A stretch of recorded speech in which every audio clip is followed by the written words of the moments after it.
തൃശ്ശൂരിലെ തെരഞ്ഞെടുപ്പ് കഴിഞ്ഞിട്ട് ഞാൻ സുരേഷ് ഗോപി തോക്കുമെന്ന് പറഞ്ഞ ഒരാൾ എങ്ങനെ ജയിച്ചു എന്നുള്ളത് എനിക്ക് ഭയങ്കര അത്ഭുതമായിരുന്നു. ഞാൻ അതിനെക്കുറിച്ച് പഠിച്ചപ്പോഴാണ് എനിക്ക് മനസ്സിലായത്, അതായത് ബാക്കി ഒരു മണ്ഡലത്തിലും വർദ്ധിക്കാത്ത രീതിയിൽ അഭൂതപൂർവമായ ഒരു വർധന.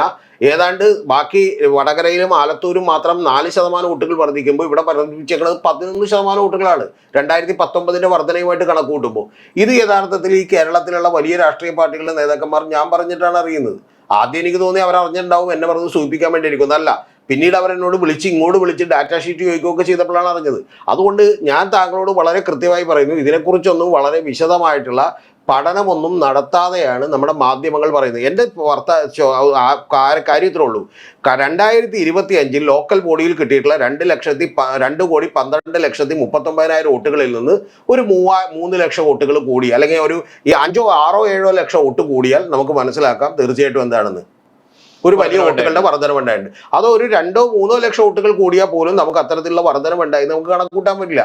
ഈവൻ കഴിഞ്ഞ തവണ നിങ്ങളൊന്ന് ആലോചിക്കണം, ലോക്സഭയിൽ വോട്ട് ചെയ്ത ടോട്ടൽ പോൾ ചെയ്ത നമ്പറിനേക്കാൾ 12 ലക്ഷത്തോളം വോട്ടുകൾ ഏതാണ്ട് കൂടിയിട്ടുണ്ട് ഇത് ലോക്കൽ ബോഡിയിലേക്ക് വരുമ്പോൾ. അപ്പൊ അതുപോലെ ഒരു നോർമൽ കൂടല് ഈ 2020 ഇനി 5, 6 ലക്ഷം വോട്ട് കൂടിയാൽ പോലും നമുക്ക് എന്ത് ചെയ്യാൻ പറ്റൂ, പറയാൻ പറ്റൂ.